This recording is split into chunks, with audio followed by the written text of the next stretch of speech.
What's that? Why don't you let the people in? Let's get the pulse of the people on what you were saying here. Oh, I'm just saying I rocked that last MAC action game, man. I did well, man. I got like offered 4 more games, man. So yeah. Wow. We'll be back. There we go. Look at you. I told you he's the commissioner of the MAC, Eytan. Maction Jackson. I told you. Look, I think you might have a future in this business, my friend. You never know. Yeah, man. We'll see what happens after Bogus now. You know. When's he coming on? Oh, shit. I forgot. We're going to do it at noon, like in the second hour. Well, let's just do it at noon. Yeah, but I got a jet after that. You don't have to jet until 20 after, though, right? No, but I'm just trying to follow, the best protocol here for the show. So well, I'm telling you what the best protocol is. Well, let's see what I can do. Now, he's going to be at home. Yeah, so he should have a better connection. You would think so. I would hope so. Yeah, let's see. Does he live in New York or Jersey? Do you know? I believe he's in New York. Oh, then I bet it'll be good. This Jersey connections every now and then are a little spotty. No, he's out in like he with a hardwire island. Yeah. Oh, he's on the island. Something like that. I don't know. He's now. Is he an Icelander? No. He's probably in like nicer parts of Queens or something. Okay, but did you see that was a little homage to Steve Summers, who apparently is saying goodbye to the fan? No. Did you see that? Marchand had a piece, a nice little write up about Steve Summers, the schmooze. No, it's all over. Well, is that something that has been in the works, or is this like stunning news? I don't think it's stunning. I mean, he's 70. I think he's 73 years old. Okay. But it's just, more of the same. I mean, all those old names from the 90s when that station was just killing it. Got it. Are gone now. Okay. I didn't realize. He was like the last remaining name, I think, right? Beningo, Francesa, right. Dog, and some of these guys have been gone. Yeah. Right. But isn't that the case? Like, where else is that? IP is really, and Cataldi. Right. And he's apparently going to leave within the year, right? Right. Exactly. If you believe him. But yeah, I mean, wow, I didn't know that news. And look at that homage right there. What's that? You gave the homage to Steve. Yeah. Me here and you there. I love that guy.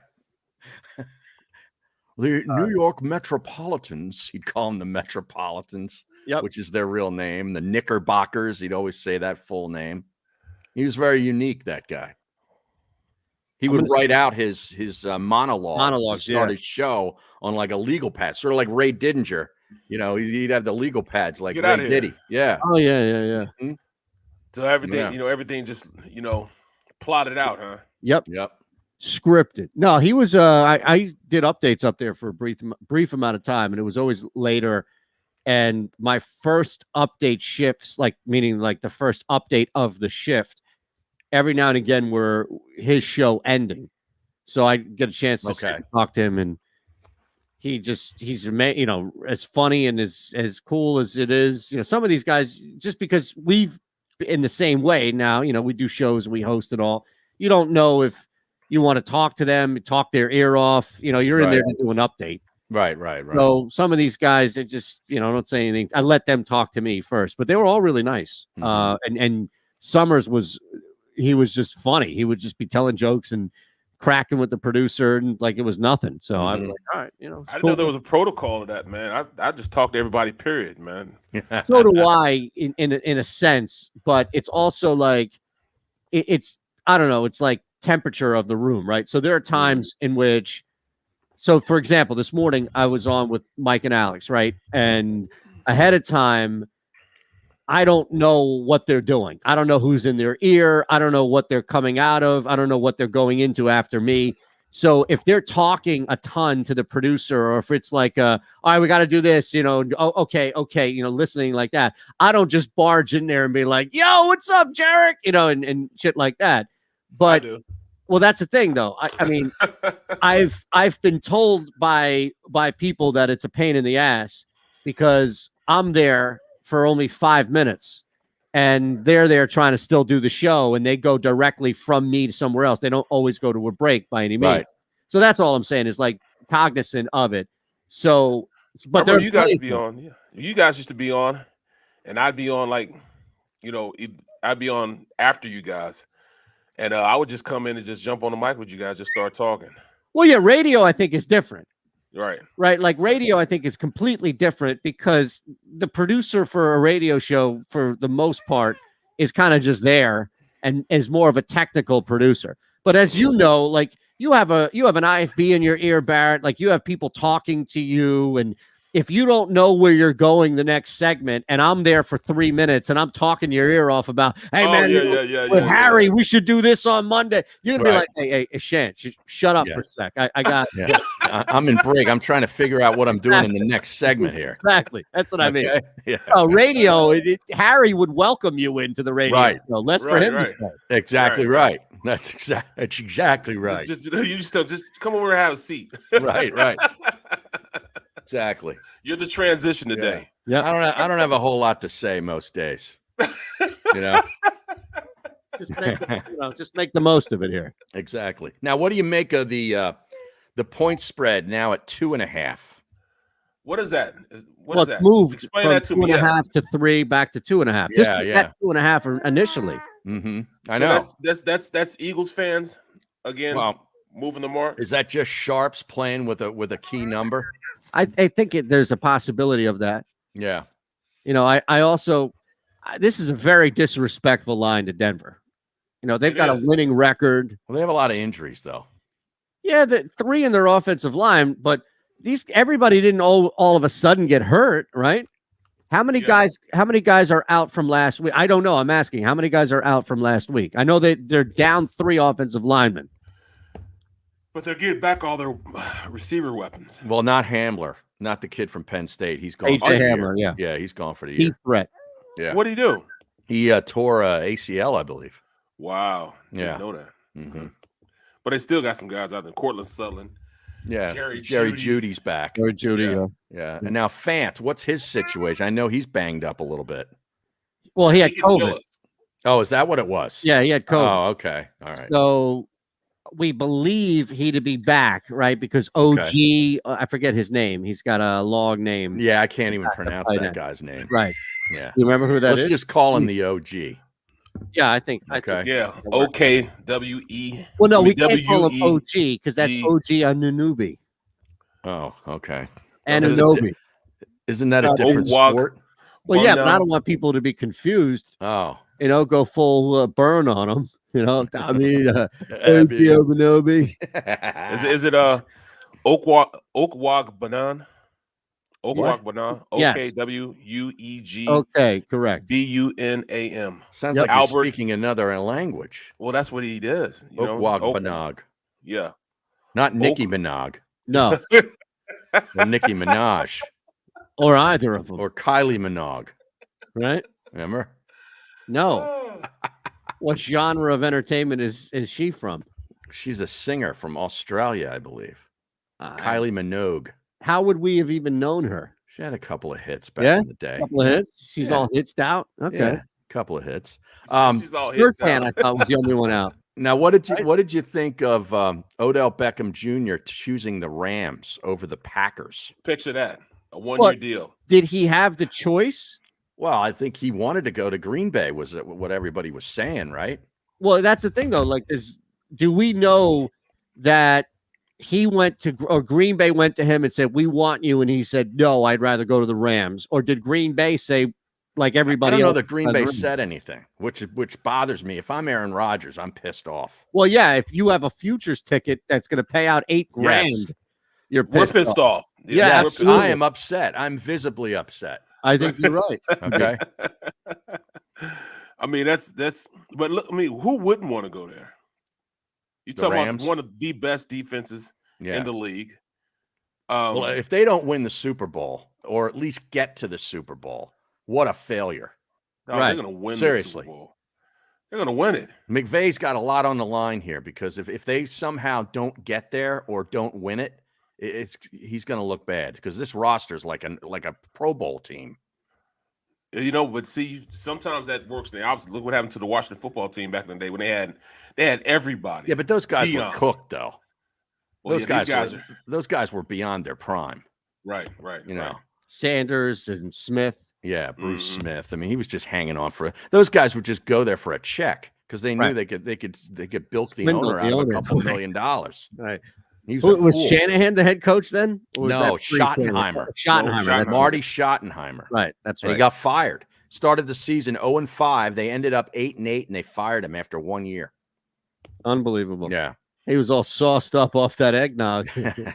So we had that, and then we had Howie Roseman last night in the booth in Pittsburgh with the binoculars, checking out Kenny Pickett and Sam Howell. What is going on here? What was he looking at? Does he even know what he was looking at? No. I tell you what he was looking at. Do you know those old kids binoculars where you put them in there and you push that thing down and it gives you slides of like a Mickey Mouse or that's what he was looking at. Yeah. Yeah. What do they call those things? Kaleidoscope. Yeah. It's something like that. It's like a combination. Oh, you talking about the picture thing that? Yeah. It twirls around the disc thing. Exactly. Thing. Yeah. But it's an old school thing and they look like binoculars. Right. And that's what I thought Howie Roseman was doing was just, and it's like when look at a slideshow is going crazy and the parents like, here you go, right? Or the kid wants to, I want to look. All right, here you go. Here are your binoculars. Okay, go ahead. You can look. You know what? I'm glad he did see it. Is that what it was? I don't know. Adam's exploits says Slide Master. It is a Slide Master. Yep. Is that what it was? It Not is. the Thigh Master. No. Not at all. I don't know if she's doing that either. Suzanne Summers. Exactly. She is a thigh master. And the thigh. Slide to the thigh. Oh, baby. Absolutely. Yeah, Bloomfield. How about that? We keep cashing this first half under, man. Every week we keep cashing it. It's amazing. No, Scott Brown got it. It's a Viewmaster. Oh, yes, that was the name of it. Viewmaster, yes. Yeah. That makes much more sense. I could see Howie Roseman in some kid's toy there, like, okay, is it time to go yet?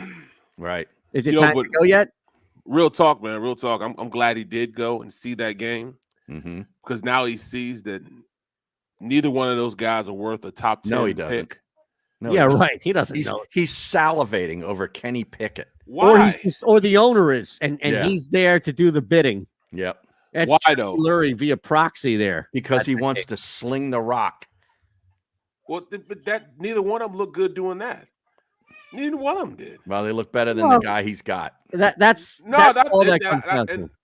I'm gonna tell you, I think differently of that.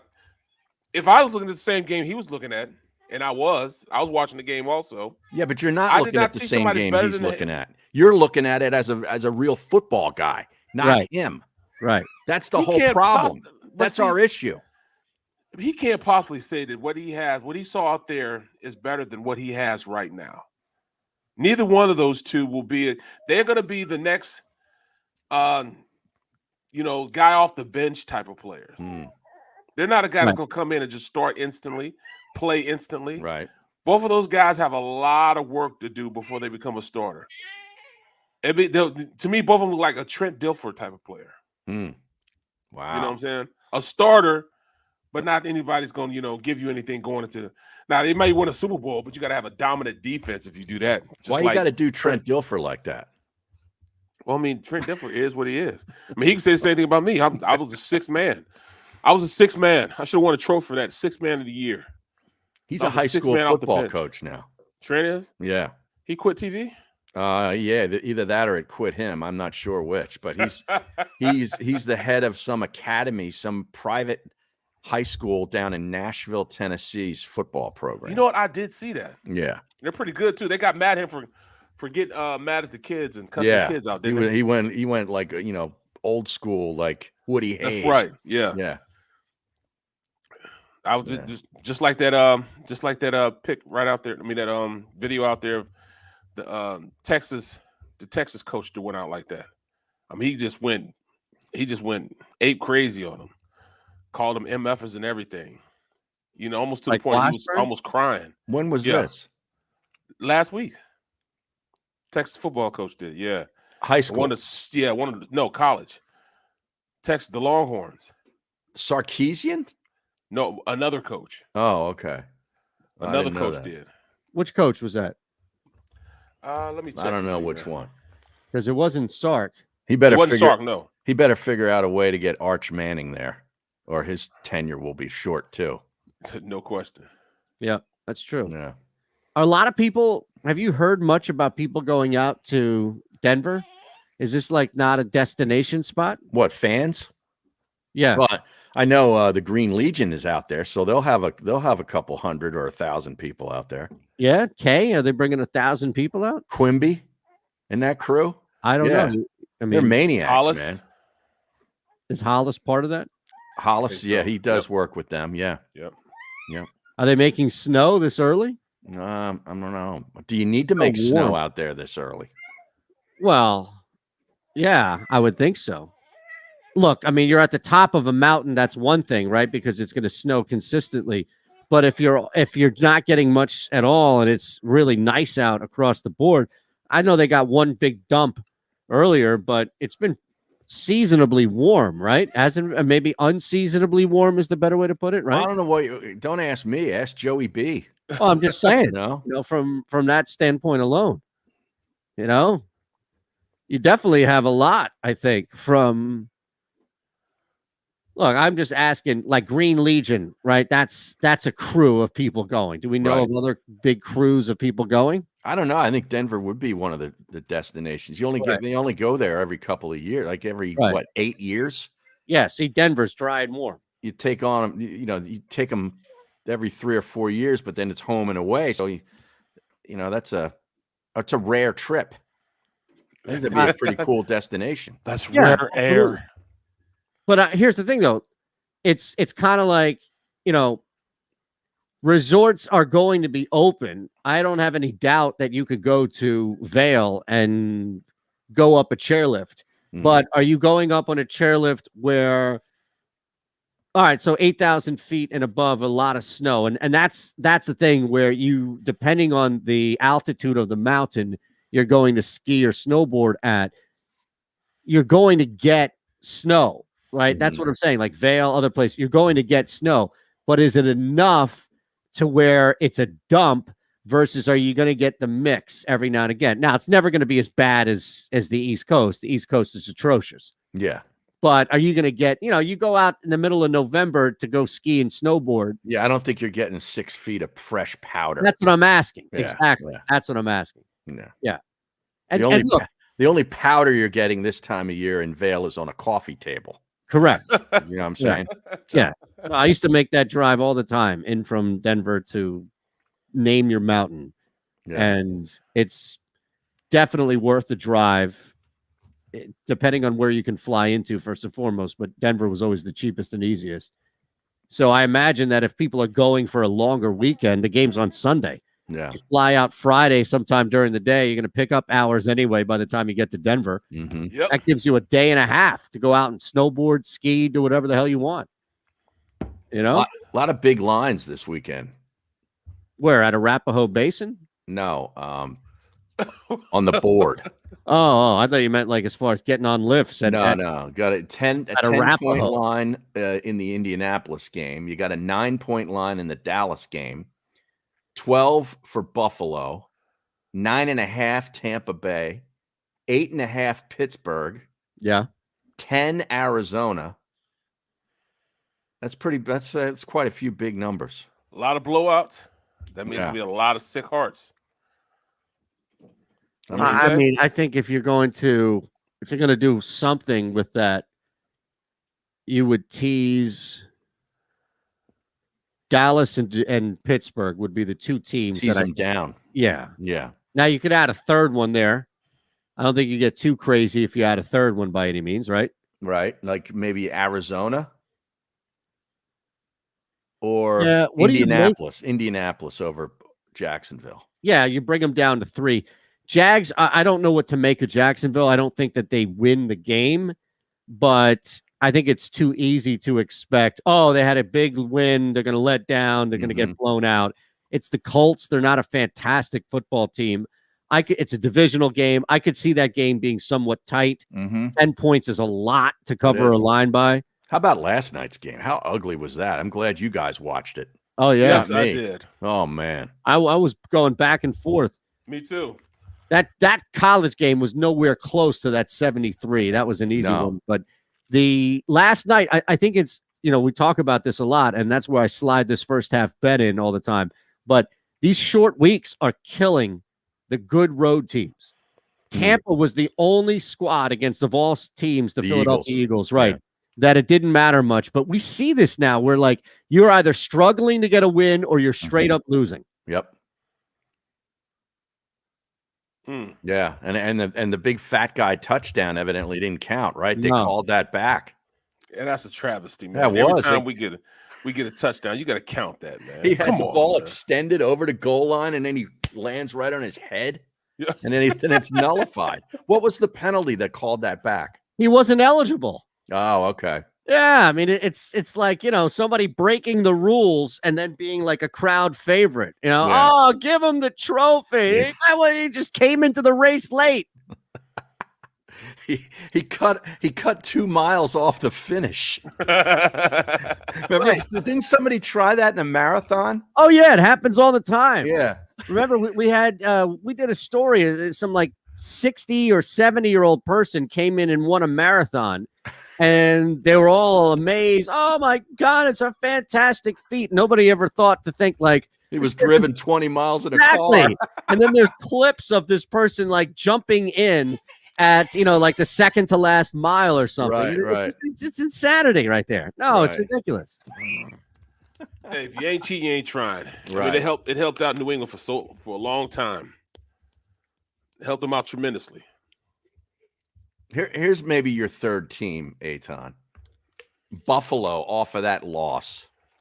You take them down. You take Dallas down, and then you take Pittsburgh down. How about those three? What kind of odds do you get for those three in a teaser? All right, so Dallas, hold on. Buffalo, Dallas, and Pittsburgh. I don't love Buffalo only getting to 4.5, but it's probably the best of the double-digit ones. Off that loss last week, I just got to think they're going to pound the Jets. And the Jets are very poundable. What's on 11 now? It is? Oh, it was 11.5. Yeah, on DK, it's 11. You're right. And Steelers and Dallas, how are they at 8? I thought those were at 9. Steelers are at 8. Yep, you're right. And Dallas have it 8 too. I just punched it in. Yep. 8. So 3 picks, 7. Steelers are favored. Yes, by 8. By over 8. Detroit. Oh, Detroit. I thought you said Dallas. No. Dallas is favored over Atlanta. That's a little isn't that a little concerning to you that we have double-digit lines on the board this week, and we also have Detroit playing on the road, and that's not a double-digit line? Yeah. Detroit's winless. Pittsburgh is what, 5-3? Mm-hmm. Yep. And fighting. They're right in the middle of the pack for a playoff spot right now. Right in the middle of the pack. They're number 2 in the division. You're welcome, Colin Berger. Thank you. Glad that we made you some money. Isn't that the case though here? Yeah. Like, doesn't that seem a little? That's why I feel like they're the most teasable by all means. But isn't that the case? No respect for what Pittsburgh's doing on offense. Right. Correct. Well, the biggest disrespect I think is Bucks at Washington. Disrespecting Tampa. They played Buccaneers every time they play them close, man. They almost beat them last year. Mm-hmm. They play them close whenever they Washington's off the bye, too, I think. Well, so come on, man. Yeah. So is Tampa. Oh, they are? Okay. Yeah. Come on. You really? Well, look, it's a high 9. It's 9.5. Right. You can add that to the teaser because you're bringing it through 7 and 3. That's actually not bad. So the Bills, the problem is that the Bills hover. You're right. I mean, they should be able to clear the Jets by 3 points on the road. So I'll give you that. They are down to 4.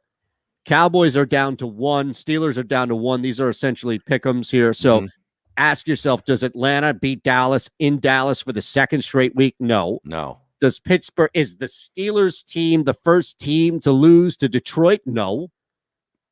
And then you bring Washington all the way down to less than a field goal, which kind of eliminates Barrett's issue, which is correct, Right. in that how close they are from 9.5. That gets you 200. That's a plus 200 14 teaser right there. That's not bad. A game I wouldn't touch would be the Chiefs Raiders, but what's the line on that? Chiefs Raiders are 2.5. Kansas City favored on the road by 2.5. Raiders off a bad loss to the Giants, and plus the Raiders, they just cut 2 of their first rounders from last year. So here's what I would do. There's no rallying behind that, man. If you like the Raiders to win, the Chiefs are still a pretty significant play to win it all. They're at plus 1,200 right now. So the Packers are right there with them. Cowboys are right there with them at 1,200. Then you have the Cardinals, Titans at 1,000, Rams at 800, Bills at 6, and the Bucs still at 550. So for all intents and purposes, they're 4th or 5th if you look at it as far as the highest value is concerned for the Chiefs. Point being is that at least from a future standpoint and the book standpoint, the Chiefs have a better shot at doing anything than the Raiders, who are at plus 6,000. So if you like the Raiders to win this week, I would take the 6,000. That drops, I would think, significantly if they beat a team that much higher. Now, the Raiders could fall off the face of the earth, or the Raiders could sit there at plus 2,000 going into the playoffs, and you've done your job where you've got 4,000 points worth of value on your side. That's all. Yeah, but there's no way they're going to the Super Bowl. You could hedge the hell out of that if they win the division. If they win the division, what do you think their future is going to be to win the Super Bowl? If they win the division? 2,000? 2,000? Okay. I mean, I think I'm not going to fight you on it, but I think you're on the higher end of it. All right. I would say that you're in mid to high teens. Right. 18. From 6,000, you might be able to sell that ticket right there. Well, a little prop swap. Yeah, get your boy Rothstein from Prop Swap on there. Ace Rothstein? Yeah, exactly. That's who Stazak thought it was. Yeah. I saw him last night. Doing what? I ran into him and John Marks. Where? By accident in King of Prussia last night. I was out with Mertitas, and in walks the big dog and his wife. We were in King of Prussia at a bar, like a restaurant bar. And we see this guy walking in with a visor on. He had like a Miami, the U visor on. He was dressed like he just got off the beach. With the tan. With his teeth, the whitened teeth, they shone like a halogen lamp as he walked into this place, right? And he's walking around, just looking around. His wife was trailing on behind him. Very attractive woman, by the way. I never saw her before, but really, really nice person, too. She's like 3 feet behind him, and all of a sudden he walks right up to us, and we're like, Stazak. And he's like, my brother. He comes over. Is that what that picture was? Yes, that was taken last night. And then Marks walks in. That was with his hat on. That was choreographed somehow. No. Why did John walk in? He was there too. Alone? Yes. He had just got home from from his shift. It was like probably 7 o'clock. Wait, what's this bar? Why can't you mention the bar? It's is a Yard House? I think that's what it was. It's so a nice place in the mall area. Yes. It's right next to the old Fox and Hound, which is out of business. I didn't know that until last night. So this place has like 47 beers on tap. So what we've learned here is that this is a sneak spot for Stazak to bring the family for whatever reason. Exactly. And Johnny stops in on his way home for an eye opener. Right.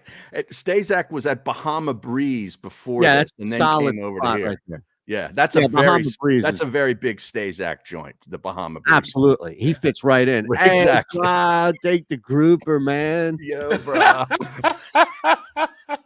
I can't get over the fact that Johnny Marks stopped into a bar solo on the way home from work. He had a Miller Lite. Yep. This place is like 65 different types of exotic beers. Unbelievable beers. And he got a Miller Lite. Unbelievable. Yeah. And he's solo too. Like that's a half a step up from you and Jason going to see a movie and seeing Johnny just pop up in the back with a hood on. Like what? What is this? All right, we got a break. We're back in 3/8 the middle. Yep.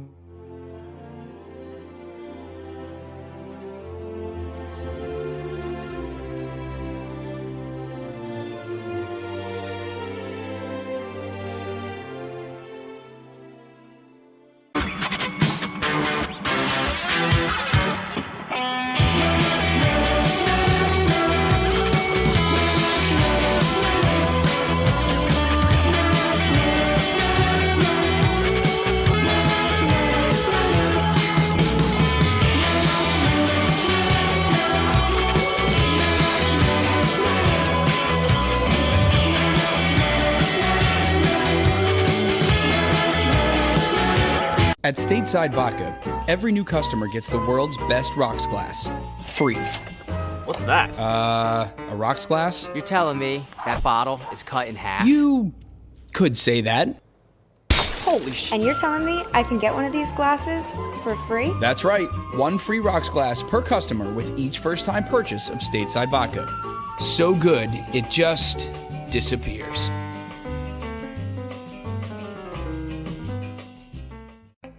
As a hard-working American, you've never experienced how tough life can be until now. A catastrophic injury while working on the job. A personal injury from someone else's negligence. Turned away by other law firms in the region who didn't bother to learn your story. It's time to meet the Fritz & Bianculli Law Firm and managing partner Brian Fritz. Badly injured? Call the Fritz & Bianculli Law Firm. Find out why they say, "We got this." Basketball is part of how we grew up in this city. And every morning, IBEW Local 98 members take their best shot, building this city, rescuing our community from decay, and inspiring the young men and women of the region to take pride in who we are, like the Hawks who will never die. Local 98 members love tradition. John Doherty, business manager of Local 98, says it this way: the best way not to forget where you come from is to never leave. The savoring taste of a good bag of beef jerky is so enjoyable at any time of the day, as long as you can find it. Here's what we suggest. Pure Bull Beef Jerky is our answer, and soon it will be yours. Locally produced in the Philadelphia region, this high-quality, healthy protein snack is easy to secure. Go to steersnacks.com, and you'll see hot garlic, tropical heat, Pure Bull dry rub, and our favorite, Huck and Fod. What's that? Huck and Fod. Go now to steersnacks.com.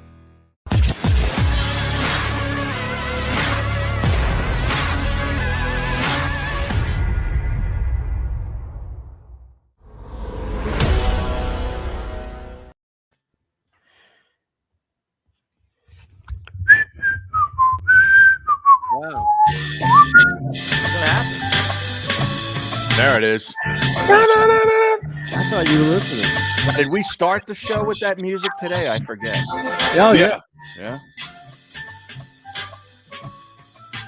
Yeah, it was That called we did, my friend. the Yard House. It's a pretty nice spot. Yeah, they got one out here towards us in Oh, yeah? Jersey also, yeah.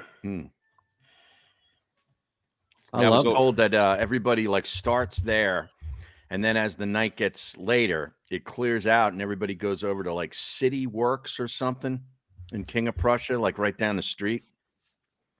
It's City tough Works. to get around there, though. You know, you're not just walking to spot, right? No, you got to drive. I mean, it's like, 2 blocks away or something. But there's parking, though. That's the good thing about it. Okay. There's parking. That's lots. huge. You're That's with huge. Martinez. He's all sauced. Yeah. That's like underrated, man, as far as going somewhere to kick it. Like you got to have somewhere to park. Yeah, that's why I hate going to the city. Right. There's nowhere to park. Such a pain in the ass. Yeah. Hey, but you know what? I thought of you guys when I did it. I get to the game early, and I park way on the other side like Dr. Rick, thinking that I was gonna, have to get out there, have to beat the traffic. Halfway through the game, I just look out and I can see my car It's the only. It means the truck. It's the only truck on the other side. There was parking everywhere. It's only like at the most 5,000 people in the stadium. Really? And my truck was way over there sitting by itself, thinking it was going to be a big crowd. So I walked the extra 10 minutes in the freezing cold, thinking I was going to have to get out early, and there was nobody at the game. I mean, this is a MAC game. Seriously. Right. You know, this isn't Michigan State, Michigan here. It caught me, man. It caught me. Yeah. I mean, this isn't even like. Well, what stadium was it? I don't want to jump in there. I forget, man. I forget what it's called, man. It was wasn't- Central Michigan Stadium. Right. It Yes, wasn't Temple playing at the Link No, or Right. something even where you could justify from that standpoint. Right. It wasn't even that. no. Man, And you speaking were out of of your mind. You know that, right? Like you were out of your mind. Bro, I'd never been. I was out of there in 2 minutes. Once I got in the truck, 2 minutes later, I was on the highway. I even caught all the lights and Great. everything, bro. Unbelievable. Go ahead. You were And, saying. well, speaking of Dr. Rick, I swear I saw that same actor in another commercial that isn't a Geico commercial. Oh, that's bad football there. He's doing something else. Well, that's the thing. Like, what's he been from? What do you mean? What's he I haven't been seen him from? in anything else, though. No, right? No. He's done a couple of bad movies. Oh, is that right? Yeah, if you look at his IMDb, Bill Glass is his name. Not Todd Glass. No. Not Mr. Glass. It's a Progressive commercial, not Geico. Correct. My bad. Yeah. But he's in another one now. I swear it's the same guy. He's pretty popular. Yeah, but what's the? This is interesting, right? Like, what's the commercial now? I forgot the name of the product. Okay. See, I've only seen it once, but that's usually not good. Well, Like if you don't remember the product, it's I was more focused on him than the product. See, I mean, he transcends the product. This Right. guy. that'd be almost like the guy that does, that lost the weight eating the hoagies. Oh, Jared. Jared, yeah, it'd be Yeah, like yeah. Jared. Yeah, we eating don't something else. talk about him Yeah. though after what he did. Yeah, he's gone away for a while. Yeah, you won't see him. I still don't know You what won't he see did, him but no more. Go ahead, Google it on Yeah, your own. Google it. Go ahead. Do that on your own search engine. Right. Oh, it's like that. Yeah. Oh, it's yeah. terrible. He's Oh. terrible. He's Mhm. trash. Like he's the ultimate. So why he's out is basically how it came What was down. his name? Jared Fogle. Fogel. Yeah, Is that it? I think so. I don't know now. I actually had him on at the Final Four once. Wait a second. Are you When serious? It was in Indianapolis, which is where Oh. he's from. And he Okay. was making the rounds, promoting Subway and stuff. And me and the Schwartz, we actually sat him down and had a conversation with him. You know, when I go to Subway, I love the tuna. Can I lose weight on the tuna? Tuna with wheat base. Yeah, exactly. Oh my. Barrett's finding out now, even Yeah, though now he'd do it off the air. now he knows. From shock value alone, can't get away from it. This is ridiculous, man. Yeah. Yeah, what did you think was happening? Dude, come on, man. This is Huh? What did you You make of the Sixers' effort last night? Yeah. I mean, look, it's going to catch up to them. Mhm. Toronto needed a game like that where they weren't going up. Like Toronto was struggling with starters out there. I know they were down Siakam, Mhm. but Toronto's been struggling with starters. The Sixers just haven't had many starters.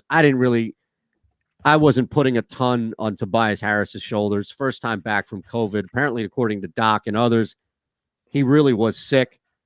So I think it's catching up to them. The good sign is that Tyrese Maxey is just an absolute monster. Yeah. And What Love he the way he's scored? playing. just takes over games like that. Yeah. But look, Furkan and Seth, these guys are way too inconsistent, unfortunately. I just look, they fight. They definitely fight. Yeah. And that's a test. But they fought even when Doc first got here. So that isn't surprising. It just Can you the whole imagine? thing with Simmons is the overcloud. Well, yeah, and now that's gone a little bit deeper too. Right. with Rich Paul now saying that, what the Sixers are doing to him is making his mental illness worse. These pretzels are making me thirsty. Right. He's yelling and screaming. Can you imagine if Ben Simmons had Tyrese Maxey's guts? Not my how gut. good he would be. Oh, okay, yeah. Yeah, I mean, think about it. We've drawn comparisons to guys like Giannis as far as, look at how dominating you can be if you just take shots. Mm-hmm. Just the threat. I mean, how often do we talk about this in football where if it's an RPO or a play action, if you ain't running the football, nobody's buying it. Right. Nobody's biting on that because they know you're not going to do that. And I think the same thing here applies with Simmons, where it became easier and easier when things tightened up to defend him. Mm-hmm. Well, that's what happened. I mean, regular season, nobody really talking about, even thinking about, Ben Simmons, his lack of scoring. But once it came down to, all right, we need some buckets, when it's really crucial, they didn't even have to defend him. They would just drop off. Right. Just drop off. They fade off of him. All right, we're just going to fade Ben Simmons on this. Don't even worry about him. Just leave him alone. Now, look at this. We get to see a much clearer picture of Andrew Bogusch. And you get to see him all the time on the DA show. You get to hear him on the Fan. But look, now you get nice interior decorating in there, man. Yeah, jeez, look at this. Much better job than whatever the Fan closet they have you in there. I'm surprised we didn't see the custodian behind you pop in a couple of times. Guys, I took today off. I cleared my schedule, ran some new wires at home just to make sure that today would actually work, because yesterday was embarrassing, and clearly it was the fault of my company's Wi-Fi. Since today we're crystal clear. Yeah, absolutely. Beautiful. Who do we send the bill to? Spike Eskin? I mean, what the hell's going on here? You know what? You give it to me, and then I'll delicately leave it on a desk somewhere. What is that collage of artwork over your right shoulder? Multiple pictures. Yeah, the big thing is a concert photo. Then there's a picture of my kids, and then I believe the three smaller ones are like places where we've lived, but they're drawings of a photo, if that makes sense. Okay. Wow. Well, hey, I hope you've been eating your Multi-Mill, your Wheaties, and been lifting a little weight, man, because you got to carry me this next, not this Saturday, but next Saturday, man. You got to carry me, bro. Wait, so the last thing I heard yesterday was White Castle. You're bringing a White Castle? Because I'm all in on that. Oh, hey, see, we get along already. They kill me because I drive an hour up the road to White Castles every time we talk about it. So today I'll go get me some White Castles. Oh yeah, I'm from Queens. There, I mean, I feel like that's the capital of White Castle. I feel like it was born there. And there was one by Fordham when I went to school. We had to order through like a glass window. It was a little dangerous, but you had to go get your Crave case. Look, if you bring a Crave case to the booth, you have made a friend and an ally for life in Barrett. Like, we can promise you that. That's no question, man. Locked in by all means. It don't bring any type of fancy food or any delicacy from some Russian deli and Jamaica Queen. None of that. Just you bring Crave case or two for Barrett, and he'll love you for life, man. And we need to bring something, because Delaware's got a beautiful new press box, suite level, big athletic complex, but with COVID rules, all they're serving is drinks. There's no food. So you got to bring your own food to the press box. So we need something. So if it's White Castle, it's White Castle. There's pertinent information there. You see, I can work with this guy. Bring a flask too. Yeah. Yeah. Bring a flask, man. I've been doing these games down there. I think this is our 5th season, and you're picking a good time to come in, because we were before the renovation. We were in a tight spot, and my usual partner, Kadri Ismail, you know him. I mean, he's a season in shape dude. He's not a former old lineman. So I feel like you and I might have had a tough time squeezing in the previous booth. But now we've got 2 rooms all to ourselves. We can lay out. We can put the Crave case out. We're good to roll. There we go. Now, is this always Delaware games, or is it just the Colonial? These are Delaware games. This is a Delaware package. This is Delaware taking their their 3 biggest games this year. They turned into a TV deal, and this is the 3rd and final one of the season. Okay, because this is their huge rivalry. That's a good rivalry. Yeah, that's a good one. Absolutely, it is. Yeah.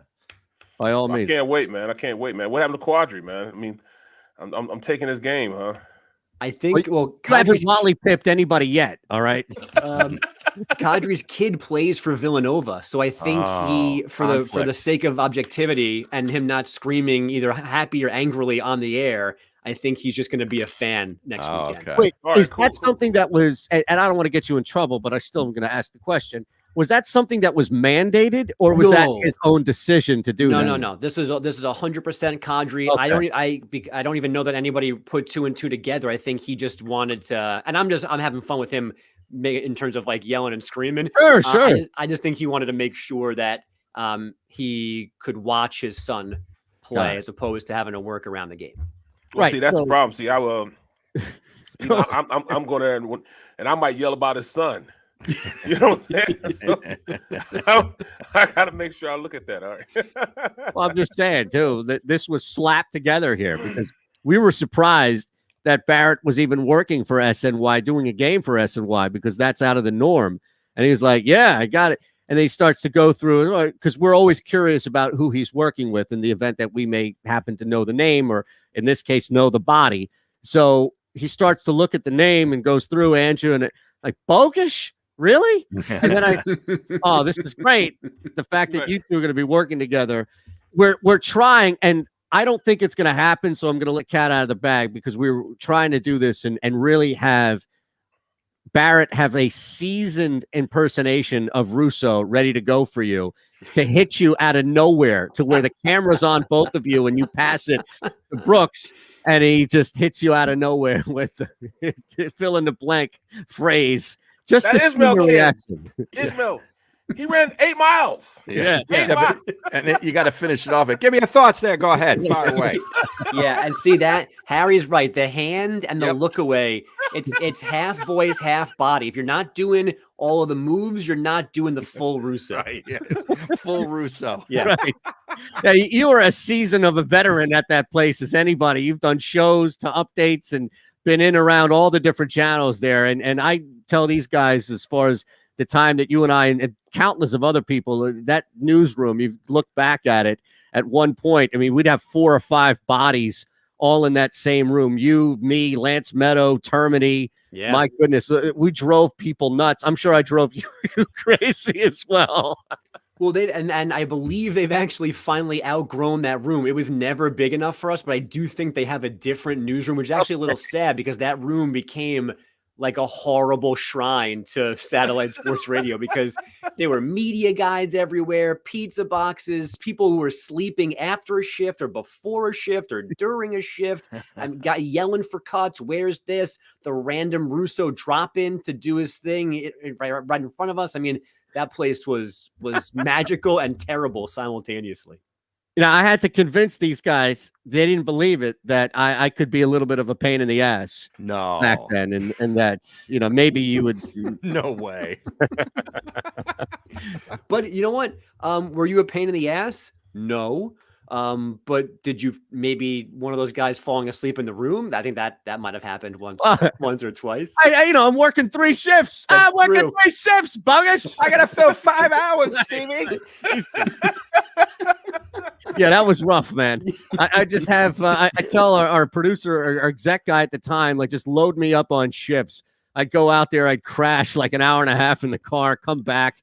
I'd tell Scott Wetzel to like poke me if he sees me falling asleep at 5 a.m. Meanwhile, Babchick rolls in at like 6:30, late already for these shows, and yelling at me that the update's late. Well, listen, we are all various levels of degenerates. He's the lowest, and yet somehow, I mean, he's the star now, so he did something right, I guess. I think he's just pissed enough people off. You guys are crushing it, though, on the DA show, and it's funny because you work with Morash, who I got a chance in my brief moments up at the Fan, where you are as well, to work with, and you guys have a hilarious crew, man. I don't know how that came about. That I know you've moved around different slots with the show, but it's really come together.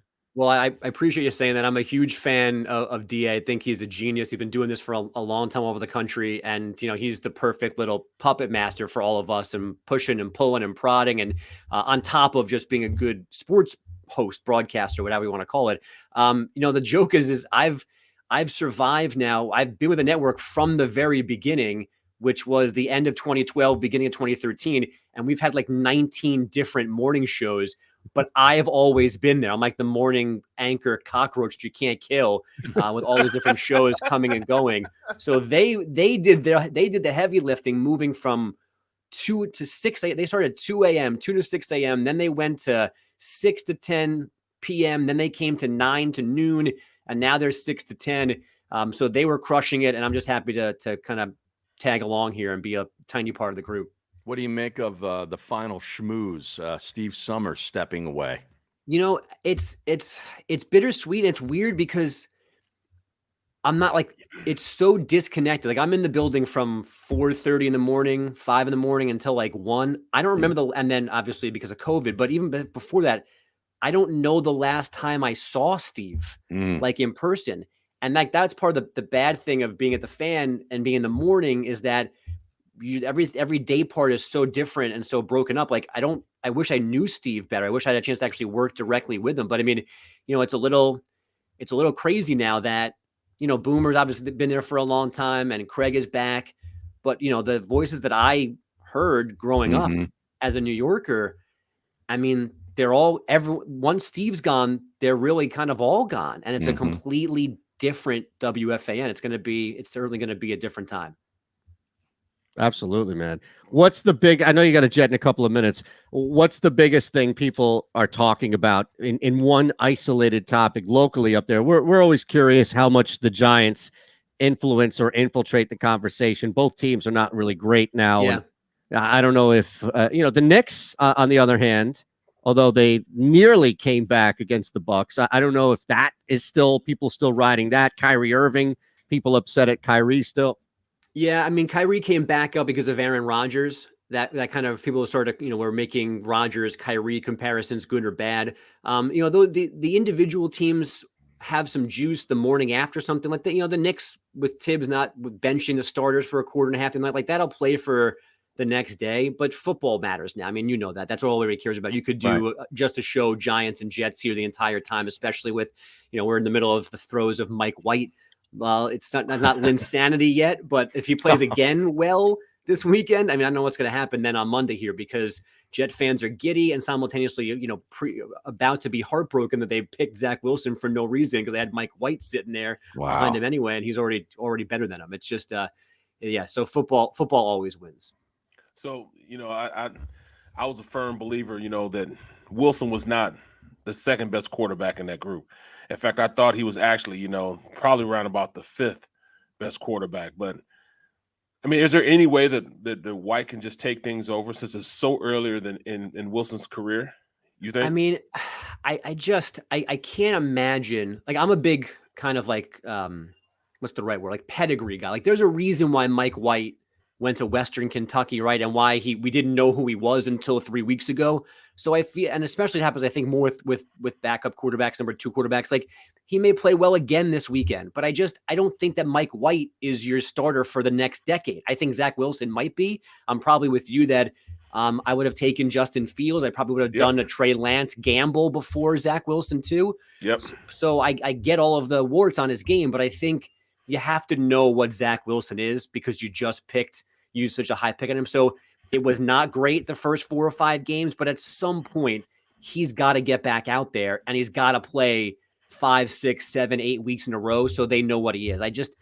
It'd be shocking to me if this was somehow the most random bit of luck for that. I mean, it would be typical Jets too, to use a pick on a guy like Zach Wilson and then have another guy become their QB of the future. So I think this ends up being Zach at some point again, fairly soon. It sounds also right. Yeah. Bogus, I know you got a jet, brother, so we appreciate you big time. Hopefully you got a chance to break some bread here, and bread specifically meaning slider from what the hell is it called? Not KFC. White Castles, man. Too much blasphemy, Shan. That's blasphemy. I need a yes or no, all right? Can Fordham and Manhattan get me to 133 total points? That's all I need today. I need 133 from Fordham and Manhattan. I mean, Fordham scored 40 in a hurry the other day and then didn't score for forever against Columbia when I was at that game. So that I don't know anything about Manhattan. So I'm going to say I'm going to lean under on that one. See, I the tickets in. I was hoping you would be like, yes. They can. I'm screwed. I know it's tough to ask this before he leaves, but because they won last week. But how warm is the seat for Gettleman and Judge? I think the question's Gettleman. I mean, Gettleman's got to go. It should he shouldn't be there now, in my mind. So the thing then becomes, do you keep Joe Judge with a new GM, or do you let a new GM pick a new head coach? The thing that bothers me about Joe Judge, all the things he told you from the beginning, discipline, no mental mistakes, no penalties, they still do that. They're not just losing because they're not talented. They lose because they self-sabotage. And he was not supposed to allow that. That shouldn't be a thing. And we're a year and a half into this now. So like that stuff should be over, and it's not. So there's definitely a reason to be down on him. But I think the first decision and the quick one's got to be Gettleman. And they just need all new people in charge of building this team. Awesome, brother. Thanks. Good stuff, man. Always Guys, sorry again about yesterday. Glad it worked today. No, come on. No apologies ever, man. You're always good. Thanks. And also, brother. man, also remember, He's got to man, go. He's got enough. No, but listen, he's never going to come on again. Remember, bro, I'm on this show from 11 to 1 o'clock, so we can't have the coaches meetings. You know, I got you. Appreciate you, bro. Was that really necessary on his way out? Because you guys would have been clowning me if I'd have left and was, hey, I got to go do this meeting. I got to go talk. We got to let him go. Seriously, we love you, brother. Thanks, Bogus. All right, guys. Unbelievable. All right. Yeah. We got to get out of here. We'd have been clowning him. Did you hear that, Eytan? Right. Did we clown him? No. Yes. You got to go. You got to go. I got to go. I got to go do this QVC. You want to go clown his ass? Then go clown him. Let him off the hook. That's amazing, by the way. Dude. You want to go clown his ass. Go clown him. Oh, man. All right. So you got to go sell. What are you selling today? The razors? The same thing. Yeah. Yeah. I'm a mess. Clippers. Right, I'm dripping. Like I'm a mess. I don't know what to do. Should I go shower? I would hope so. You can't be pitting out on TV, can you? I don't think so. No. I can't. Now, what are you gonna shave your beard with it again? Yeah, I'm gonna have to shave the beard. See, I'm on a different camera now because the other camera's set up. So I have to shave the beard. I'll shave my nose hair. I'll shave my ear hair. I'll shave my arm again. Wow. Yeah. What a way to make a living. Telling you, look, that's you can't. Yeah, really there it is. I can see it. There it is. Big like bare spot. Yeah. There's the patch. You're supposed to cut the rest of it off. No, it was just a quick one. I was in, I was out. All right. It's cool though because it's on the Deuce. That's what I'm on. I'm on the Deuce. The Deuce. Yeah, QVC 2 today. The Deuce. Oh, the Deuce. Okay. Yeah.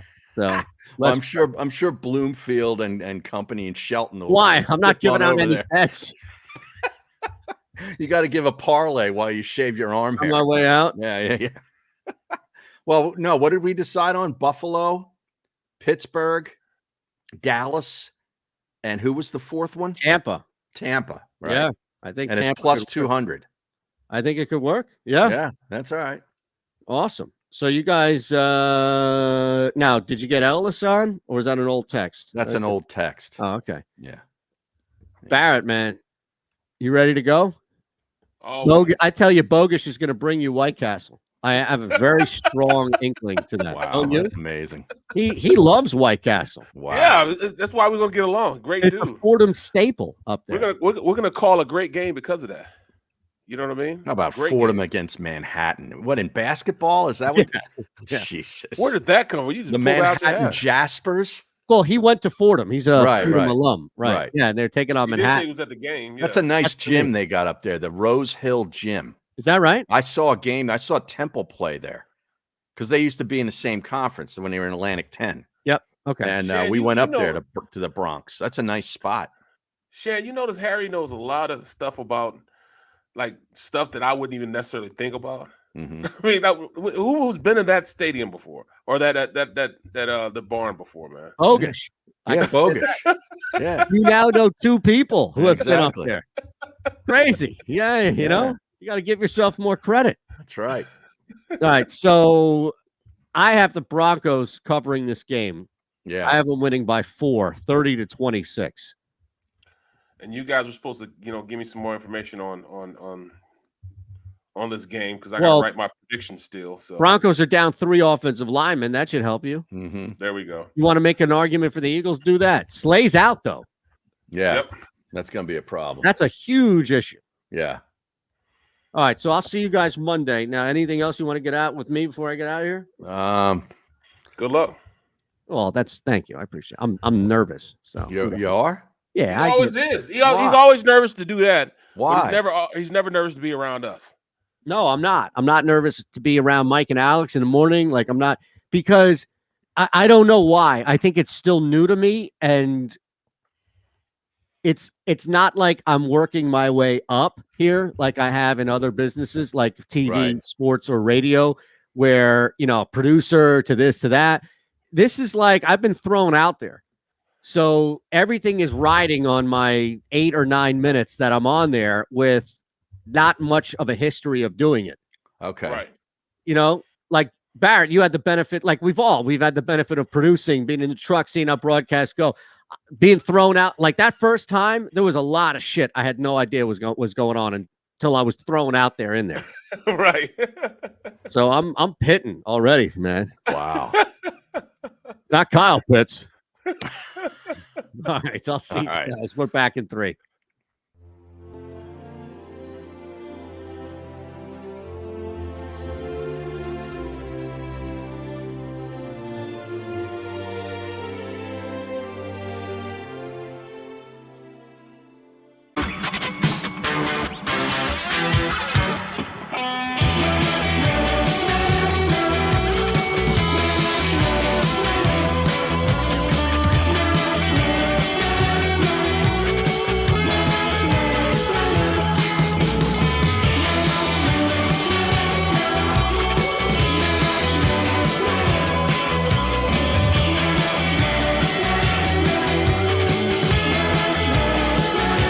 At Stateside Vodka, every new customer gets the world's best rocks glass, free. What's that? A rocks glass? You're telling me that bottle is cut in half? You could say that. Holy shit. And you're telling me I can get one of these glasses for free? That's right. 1 free rocks glass per customer with each first-time purchase of Stateside Vodka. So good, it just disappears.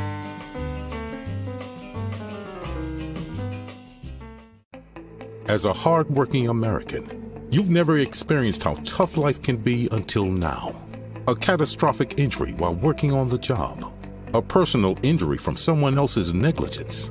Turned away by other law firms in the region who didn't bother to learn your story. It's time to meet the Fritz & Beyond Cooley Law Firm and managing partner Brian Fritz. Badly injured? Call the Fritz & Beyond Cooley Law Firm. Find out why they say, "We got this." Basketball is part of how we grew up in this city. And every morning, IBEW Local 98 members take their best shot, building this city, rescuing our community from decay, and inspiring the young men and women of the region to take pride in who we are, like the Hawks who will never die. Local 98 members love tradition. John Doherty, business manager of Local 98, says it this way: the best way not to forget where you come from is to never leave. The savoring taste of a good bag of beef jerky is so enjoyable at any time of the day, as long as you can find it. Here's what we suggest. Pure Bull beef jerky is our answer, and soon it will be yours. Locally produced in the Philadelphia region, this high-quality, healthy protein snack is easy to secure. Go to steersnacks.com, and you'll see hot garlic, tropical heat, Pure Bull dry rub, and our favorite, Huck and Fod. What's that? Huck and Fod. Go now to steersnacks.com.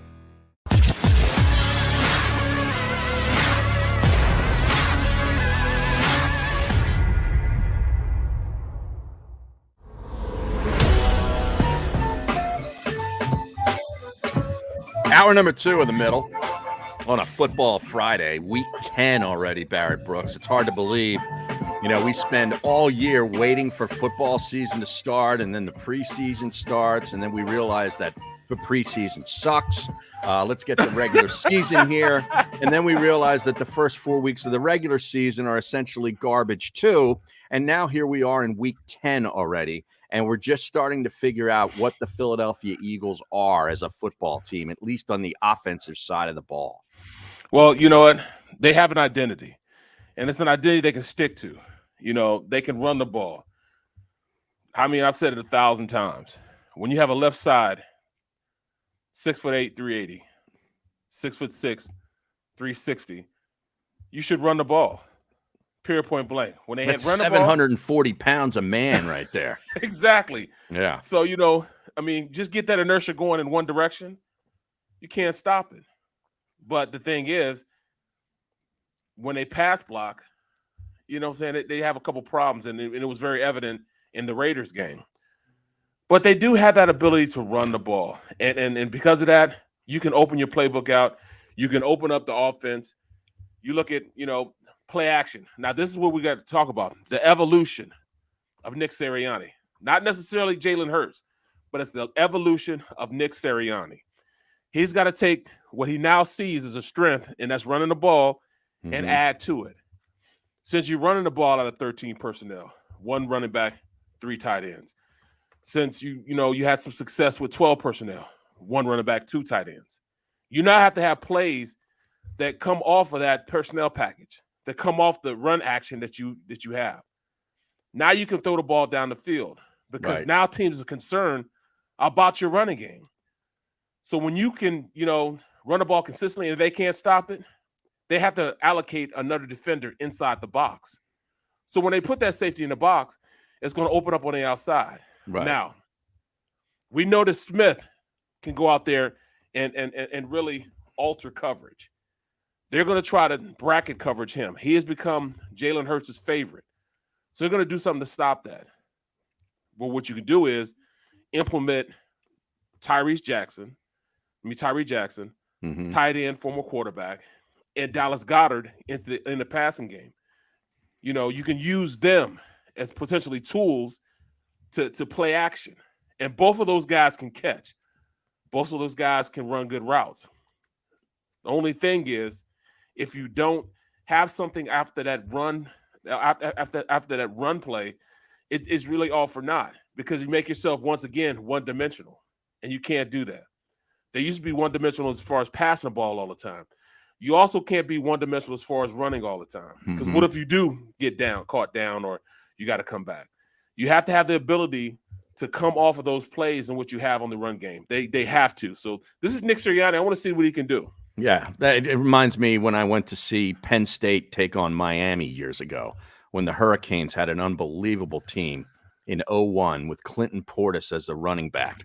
I remember and they faced Penn State week 1 up at Penn State, and they ran on the left side of that offensive line the entire first half, got out to a 30-0 lead. If I remember correctly. Bryant McKinney was the left tackle, and I'm trying to remember the guard's name. Was it Garcia or Ruiz? Something like that. Right. And they just ran behind these 2 guys the whole first half and just destroyed Penn State. Well, man, you can do that, man. Yeah. I mean, and you the biggest thing is it might be your best defense also because you keep your offense on the field and keep the opposing offense off the field. Right. When you're on the field, that means that quarterback can't go out there and make plays. And with Slay being down, that's a major factor, a major factor. It is. Now who gets the start now in place of him? Who? I know it won't be McPherson, the rookie. And they won't be the guy that just brought in, what I'm saying, from Denver? From Denver. What's his name? Let me look it up right now. They just got him from there. Oh, he's on the practice squad, isn't he? I think so. Yeah. Yeah. See, there lies the problem, man. I mean, I don't know who they'll have. I mean, I think this group of wide receivers for Denver is pretty good. Yeah, I mean, they're fast. Yeah. They can make plays. But, man, who do they have that's going to play? It would be McPherson is on the depth chart right behind him. Right. Steve Nelson. I think it would be McPherson. They just got Kerry Vincent Jr. from Denver. Yeah. Yeah, so more than likely it will be. It will be Zach McPherson. They usually have Joshua Scott, but I thought he was more so a nickel corner guy. Wow, so they're going to put the 4th round rookie out there? Man, if you're Teddy Bridgewater, you got to be licking your chops, right? You want to make that happen, man. No kidding. All right, go ahead. I don't know. I mean, if they play these guys closer, it may work in their favor, because then you give that first read and take that first read off. Now the defensive line can go out there with them having 3 offensive linemen out. You got to put a little pressure on them. So play the corners tighter so they don't have the first read, and then allow that defensive line to help them, man. That's the problem. They don't do that enough. Yeah, their offensive line. Let me go through some of these names. You know, I want you to give me your take on them. First of all, Garrett Bowles, their left tackle. He missed last week's game with an ankle sprain. So his status is up in the air. Calvin Anderson started at left tackle last week against Dallas. Just a guy. Just a guy? Just a guy. They could beat him royally, yes. What about Dalton Risner at left guard? Kansas State guy. Yeah? He played tackle at Kansas State, though. Okay. He's pretty good. You know, he is pretty good. Now, not just from Kansas, but he's like one of their best offensive linemen. All right. What about Lloyd Cushingberry? How about that for a name? That's a center name, right? He's pretty good too. He's okay. Cushingberry. Yeah. Oh man. It's not the most imposing name you can go with. No. What about Quinn Miners? Meinerz. He's a rookie. Okay, he's the right guard. Yeah, he's a rookie. He's going to struggle, especially struggle against the guys we have. Fletcher Cox will have a big day. On him, and Hargraves is going to destroy him. Well, now we said the same thing last week against that Los Angeles front line, except for Slater. They were pretty average too. Well, they didn't get one hit on Herbert. Well, that's because the ball was out of his hand so fast. He had the read and went exactly to the read. That ball was out of his hand like this. Yeah. And you can't what get did we there. say yesterday? 2.3 seconds or something? Right. Yeah. All right. So that's what's tough. How about Bobby Massey or Cameron Fleming at right tackle? Well, Bobby Massey played for Chicago for a long time. He hurt his ankle last week too against Dallas. Yeah, he's old though, but he's one of those crafty veterans. He's a pretty good player. So I think he'll be back. Anderson, he sucks. He's bad. He's real bad. Calvin he's played for the Jets, I think. Yeah. Okay. So that's their offensive line. A little banged up. Couple of ankle injuries last week against the Cowboys. Well, you talked about Fant earlier on. He could be a tight problem. End. He's a good player. If he's back from the COVID list, he'll be a problem, because now you have to allocate somebody else to cover him. And we had a problem last week against covering tight ends. A very bad problem covering tight ends. Yeah, 3 of them. Right. Yeah. I'll tell you how bad it was. Let me see. I know I wrote this down somewhere. Them against the tight end last week. There were 11 targets between the 3 players that played tight end. 11 receptions on 11 targets, 126 yards, and 2 touchdowns. Ridiculous. Yes. Ridiculous. And, I thought Marcus Epps played good, but he's going to be the guy that's going to be covering with tight ends. Can he go out there and make it happen? Yeah. Is Harris back? I have no idea. Anthony Harris, he didn't play last week, I don't think, but he needs to be back.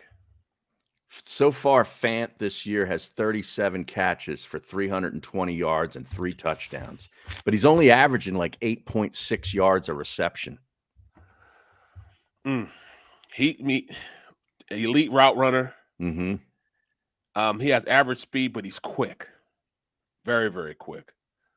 Now, how can that be? To explain how you can have average speed but be quick in football. That means it's 10 in yards and out of his breaks and stuff. In and out of his breaks, great feet.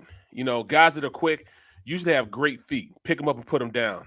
I've seen fast guys that can't round routes because they round their routes off. Mm-hmm. They're not precise in their routes. They don't run them at the right depth, because when you're a long-legged strider, it's really, really hard for you to run precise routes. You know what I mean? It's usually the quicker guys have quick feet, pick them up and put them down.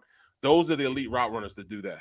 All right. What do you think about Dallas Goedert against this Broncos defense? This is where I think we have the edge. Mm-hmm. We definitely have the edge. And they lost their best linebacker. But, I can't see, I can't see, 2 rookies really making a difference against, the tight ends that we have. Jonathan Cooper is a rookie. Mm-hmm. Baron Browning is a rookie. Right. We shouldn't see a lot from and And then Kenny Young, who was on his third team since entering the league since 2018. So it's never a good sign. Right. So, athletically, they're pretty good. But, I mean, I know the middle of the field will be open all day. We're going to be able to hit those seam routes. If we run the ball and run play action, they'll get them every time because when you have young linebackers, they don't read as well. They don't see the progression. When you're a linebacker, and people don't really notice, when you're a linebacker, you read from the triangle. And the triangle's the guard to the running back. So you got that's the triangle. You watch those three, will give you your keys, especially the offensive line. You have to read the offensive line because the offensive line is going to tell you where the ball is going and how it's getting there. You see them pop up, it's going to be a slow developing play because it's either going to be a pass or it's going to be a draw. Now, does Denver still do that zone blocking stuff that they were so famous for on the offensive line? That's still their MO? Yep. Yeah. They still do it. And they got the running backs to do it. Melvin Gordon can He's a good back. Yeah. Yeah, he's a good back. But Williams, they put a lot of stock in Williams and his ability to come. They also run with a fullback also. So, that our guys haven't seen it. Last time they saw that was against the Raiders. And he kicked our tail, bro. That Raiders fullback. That's right. So did the tight end. Right. That backup tight end. Exactly. Who was just a guy. Came in. Foster Moreau, right? Yep. Yeah. But Teddy, man, what Teddy does well, his evaluation of the play, his pre-snap reads are pretty good. But he holds on the ball a lot longer than most guys. Yeah. And that could work in our favor if we play tighter. And this comes down to Gannon, man. Gannon's got to drop him, man. He's got to drop him. He's got to go out there and make an impact. He's got to drop him. He's got to go out there with the mindset that, all right, I don't care that we don't have Slay. We're still going to play our guys tighter to the receiver. And it's better if you got a young guy like McPherson to play tighter. Get up on him, play tighter. That way, he doesn't have a lot to do in a large amount of space. You want him to get on him, run with him more so than set back off and try to guess where he's going. Most guys, are better when they do get up on guys, at least 5 yards off. This playing 10 yards off and 9 yards off, you just can't win football games with that because it's too easy to hit the little quick pass plays. Right. Way too easy. Man, I'm looking here I just pulled up the Broncos depth chart on ESPN. You look at both sides of the ball. When you see a lot of red letters after the guys' names, you got a problem. Right. I mean, the amount of Qs and IRs, it's unbelievable. Like, they got a lot of injured players. I know by week 9, week 10, a lot of teams have a lot of injured players, but they've got a lot of starters with red letters after their name. They've had a lot of guys that, just haven't stepped up either. Also. They were projected to be a bad team, and I think they're still a bad team. We can't look at them off of what they did this last week. I don't know what. You think that was more about the Cowboys? That was all about the Cowboys. That's not the Cowboy team I saw. And I think they went in with the mindset that they're just gonna go out there, whoop them, and go on home. You know what I mean? Right. And they got housed in that game. I mean, they're at home. Like, all right, we're at home. Right. We're comfortable right now. Instead, they got trounced, and they couldn't recover. They couldn't get back from it. And I think this team will now probably think the same thing about the Eagles. Oh, we beat everybody else in the division. Let's just go ahead and trounce these guys. Yeah, they're 3-0 against the NFC East. Yeah. Let's go trounce them, beat up on them, and then get on back. Get in our cars and drive home. We know how bad the division is. Okay, we're a part of it. Right. Okay, we are a part of the bad. Okay, we all see it. 3 out of their 5 wins were against other NFC East teams, and miraculously they beat Dallas in Dallas, which nobody thought they would do. No, but you explained why. There are other wins. There are other 2 wins, Barrett, are against Jacksonville and the New York Jets. So they're 5-4, but they've beaten all bad teams. Now, I put the Eagles into the bad team category too. Yes, but I don't put them down as far as like the Jets or the Jaguars. Or I mean, are they the same as the Giants, or are they a touch better? They might be the same as the Giants. Okay. the same as the Giants. You know what? And what makes me mad is the Giants team on paper when the season started, they had everything but a quarterback as far as that offense. Right. They had 2 really good tight ends, 3.5 good wide receivers. Right. They picked up Tony in the draft in the first round. Yeah. And then they had the speedster and Ross. Sterling Shepard is always hurt, but he's a really good slot guy.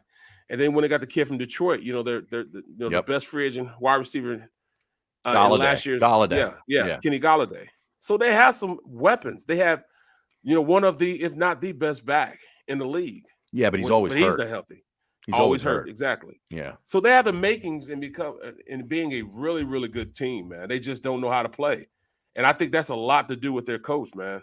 I think they hate their coach. Yeah. I can't see him being around. I can't see him. Judge. Well, Bogus said the general manager's probably gone. Well, he's the one who put the roster together. Yeah. But they feel as though because they kept the quarterback, is that why they don't want him? Because, Daniel Jones just sucks, man. Yeah. No two ways about it. He's just a bad quarterback. And his offense is not as bad as what they give. They built the offensive line up pretty good. They got a pretty good offensive line now. You know who else disappointed on that team? Who's that? Offensively. Ingram, the tight end. Oh. Evan Ingram. I thought he was going to be really good. Me too. Yeah. Coming out of Ole Miss. Yeah. He had speed. He could run routes. He was a good tight end in college. Let's take a look at Denver's wins, or their losses, excuse me. We went through the wins. They started out 3-0 against bad teams, Giants, Jacksonville, and Jets. Then they hit a stretch where they played Baltimore at home. They got beat 23-7. Lamar went for over 300 yards passing and a touchdown. Actually, Denver got out to a 7-0 lead in that game and then gave up 23 unanswered in the loss. The next week, they went to Pittsburgh and lost 27-19. Big Ben threw 2 touchdowns. Najee Harris had 122 on the ground and a touchdown, and Claypool went off for over 100 yards receiving in that game. Then they go back home and take on the Raiders in the division. There was 850-plus yards of offense between these two teams in that game. Wow. Teddy B, your boy, Teddy B, threw 3 picks. They lost to the Raiders 34-24. Then they played Cleveland. That was on that short week game on Thursday night, I believe, right? Mayfield was out. Case Keenum was the quarterback. He had a pretty decent game, and this Ernest Johnson is like the 3rd string running back for Cleveland.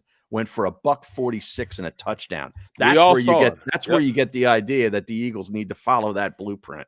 That's what what I'm thinking. We just follow that blueprint that Cleveland got us. Just take and rip that out the Cleveland run game book and just hand it over to Nick Sirianni. And it'll work, man. It'll work. Just run the ball on them, man. That's a smaller type of defense. That defense wants to run that zone blitzing scheme. They want to run the scheme like the they're a 3-4 defense, aren't they? Yeah. They want to run like the Steelers run. Right. Zone blitz, but you got to have studs at the linebackers and studs at the 2 ends, and they don't have that. They got rid of Von Miller. The Eagles get a break there. Yeah. No Von Miller, and we took one of their DBs, so we should be all right. And we're going to play against Ronald Darby.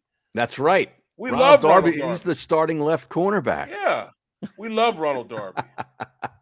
Kareem Jackson's pretty good at safety. Yeah, he's very good. I like really Weatherly, the strong side linebacker. Weatherly. Browning, you mentioned, he's a rookie, right? Yep. And he's questionable for the game. Wow. Kenny Young, and then Malik Reed. He's also questionable. Right.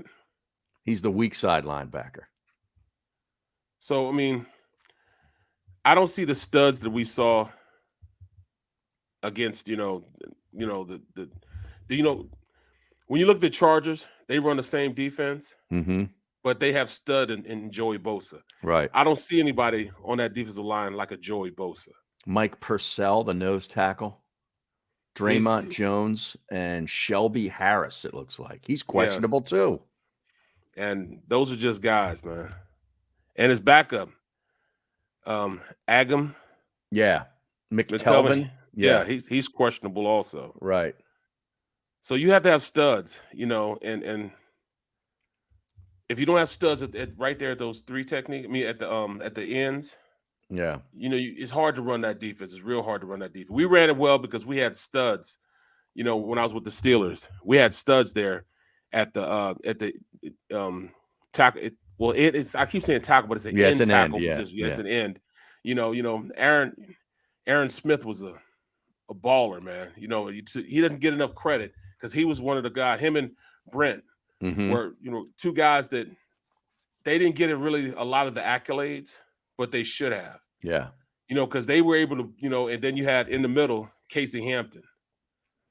Oh, those guys were studs, which allowed those linebackers to do whatever they wanted to do. You got to be a real tough guy to be a nose tackle in the NFL, man. Especially when you're a nose, when you're head up on that three technique. Yeah. Because you can get fired upon on both sides. Right. You can have one of those guys come down every single time. The guard and a center. Yeah, man. Yeah. You're not just worried about the center that's in front of you. You're worried about somebody else firing off on you. And on every play can come from any direction. They got a guy that you liked in the draft. You and I both liked him. It's hard not to. Surtain, the cornerback. Yeah, Patrick Surtain. He's banged up too. And he was, man, he showed me something even in that Cleveland game. Patrick Surtain was the best cornerback in the draft last year. A really good cornerback. Yeah, he's questionable. He's got 1 interception so far this year. And 8 pass defense. That's good, man. I'll take it. Yeah. I'll take that. Yeah. How many does Nelson have? Oh. Well, we don't have any. Let me check. Yeah, right. That's the other thing. The Eagles' defense doesn't turn the opponent over enough. No. Not at all. And that goes to your point that they're just not aggressive. And you have to they take on the mindset of the person calling the plays. If the guy calling the plays is not aggressive, then they're going to call things that aren't aggressive. When you call a defense that isn't aggressive, how do you expect your guys to get to that level of aggressiveness if you don't allow them to go out there and play in that demeanor? Right. They don't allow them to do that. Nelson has 1 pick and 4 passes defended so far. But he hasn't been bad. No. He hasn't been bad, and people are down on him. I think he's played solid when they let him get in that position. They don't allow him to do that. The Eagles have this other guy that they picked up, Tay Gowan. Didn't they get him from Arizona in the Ertz trade? Yep. I think they did. You think he's ready to play? I don't know. Well, he played against Detroit in the 44-6 blowout. That's it. That's the only stat he has. He made a tackle in that game. And they put McPherson in when Slade went out, right? Last week, yeah. Yeah, McPherson. So I think it will be McPherson. That's probably a tell right there. And he's got good size, man. Pretty good speed. Given an opportunity, I think he can play well, but I hope it doesn't scare Gannon into calling a very passive game. Yeah, now that's the other thing, though, that kind of makes you concerned. Like, I look here, the Eagles are pretty healthy as a team. Now, I know they lost Brandon Graham, and they've had some injuries on the offensive line throughout the season. But when you look at it, they've been pretty healthy. All their guys are playing. Yeah. And we're still not good. Yeah, we're still 3-6. All right, we're going to take a short timeout. We'll be back and finish off the show. Got a big half hour to go on a Football Friday right here on The Middle with Barrett Brooks and Harry Mays on the JAKIB Media YouTube channel.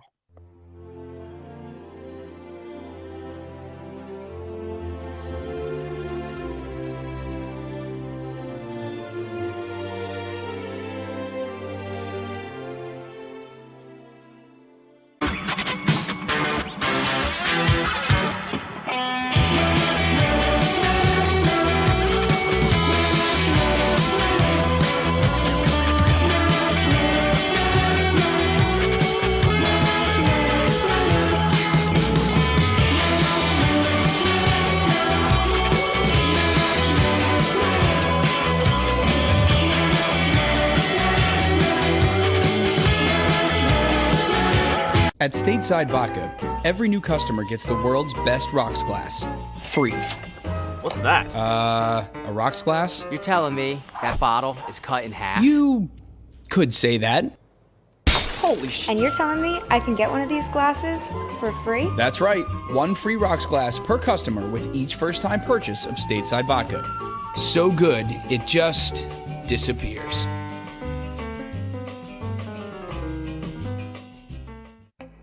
As a hardworking American, you've never experienced how tough life can be until now.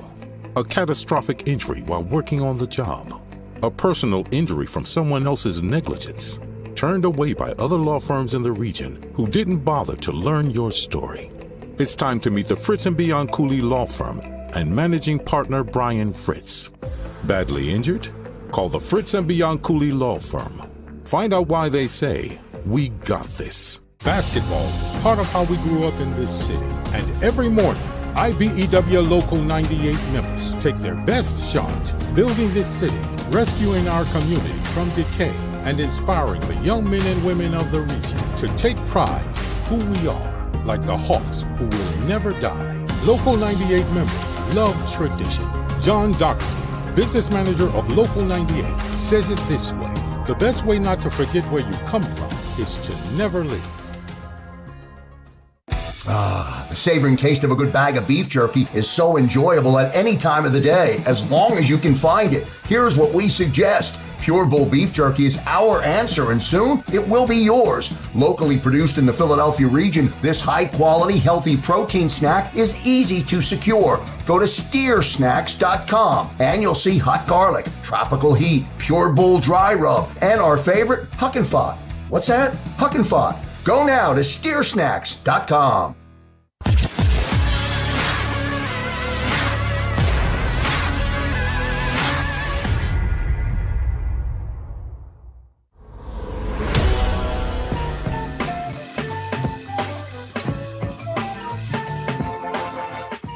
Welcome back to the middle on a Football Friday. Harry Mays, Barrett Brooks, taking you to the top of the hour. Don't forget, we got Dan Cilio later today, 4 o'clock to 6 on the NFL Football Show. Now, I want to read you a headline here. I believe Joe Banner was on John Clark's podcast this week. So this is where this might have come from, because I see in the Philly.com the headline here. Joe Banner says Nick Sirianni's new run-heavy approach shows the Eagles' current take on Jalen Hurts. Now, that's what when we were talking earlier before the show started, you and I, that's kind of where I was going. It's funny that Banner says the same thing, because I think this sort of stumbling upon this identity, 8-9 weeks in of a run-heavy offense is kind of indicative of what they think of Jalen Hurts. And apparently Banner thinks the same thing. Now, don't you find it coincidental? Is it a coincidence that Howie Roseman himself made it a point to go watch Kenny Pickett play last night? And it was like it got out. It was public information. Howie wanted people to know that he was going to personally check out these quarterbacks. What does that tell you? I mean, it's kind of messed up, man. That you look at Jalen Hurts this year and what was asked of him and the position he was being put in, and you make an assessment of him, and you don't even give him an opportunity to run with the offense that that they should have been running. You put 80. I think it was like 86% of the plays that were played this year all ran through Jalen Hurts and his ability to go out there, improvise or read option or something, in which he was making a decision. Right. They really didn't allow him earlier on to just hand the ball off. And then the play calling was horrible because they didn't know what their identity was. But it is very telling that they're going with this run heavy, because now they're saying, all right, it doesn't matter who's there, right? Who's at the quarterback position. I mean, if we have somebody there that's good, okay, that's fine. But at this point, we just run the ball. I think it'll be more telling if Minshew plays, and if they bench it for Minshew, or Minshew goes up and starts splitting time with him. That'll be more telling on what they think about Jalen Hurts, more so than Roseman going out and see. I think it was just a perfect storm that he can go out and see both both quarterbacks at one time, dueling against each other, see who's going to have the better game, see who can perform under pressure. Yeah. Now, do I make too much of the fact that it was him going out there and he didn't just send Andy Weidel out there or some other scout? He went out there personally. That's him making a point. Right. Telling everybody, I'm the talent evaluator. Yep. I'm the guy. This is on me. I'm here. Yes. And all you fans want me out of here. Guess what? I'm here. And I'm going to show you that I'm here because I'm going to go out and scout the quarterback myself. Yeah. That's exactly what I thought. I'm making the decision. What I thought. I'm the big Willie. You know what I'm saying? Look at me. I'm the big fish. Right. So if I'm coming out to see this, hey, some decisions are going to be made, and I'm going to be the one making. These are Jeffrey Lurie's personal binoculars that he has given to me for this road trip. These are owner's box binocs. Yeah, look, okay? You all see it. Yeah, we all see it. Look, that would have been great. Scouts. They would have been scouts. Great. Yeah. When they panned the camera into that booth with all the scouts one after another sitting there, and you saw Howie, if he would have gone, we all see it.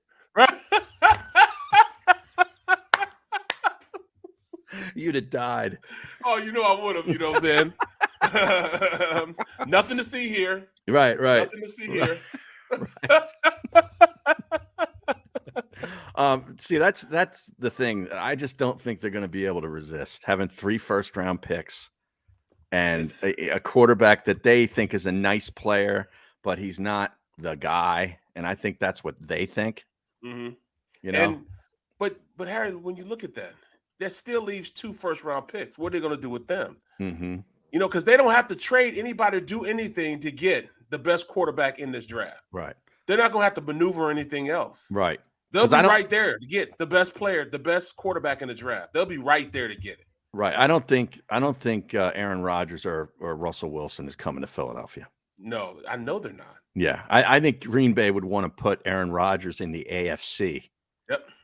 Yep. I could see him in Denver. And that's what everybody's still saying. Yeah, I could see that. That's what everybody in Denver is saying. Oh, they are? Oh, yeah. Okay. Yeah. You talk to anybody, ask Joey B. All they're talking about, and that's our pulse of Colorado, Joey B. Mm-hmm. He's on the stream today, but he's our pulse of Colorado. He is. Oh, he's in there. Oh, he's in there. He's probably in the men's room right now. He took a little break, but he's in there.